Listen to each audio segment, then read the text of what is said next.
Cuboid என்பதை கனச்செவ்வகம் என்று கூறுவார்கள். அப்படினா என்னம்மா? செவ்வகத்தை மேலே எழுப்பினால் உண்டாகும் வடிவம். புரியலம்மா.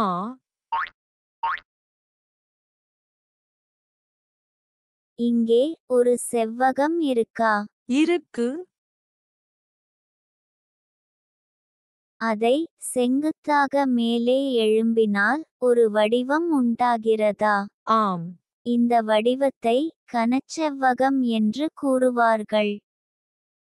காணொளிகளை தொடர்ந்து பார்ப்பதற்கு சப்ஸ்கிரைப் பட்டனை அழுத்தவும், பிறகு பெல் பட்டனை அழுத்தவும்.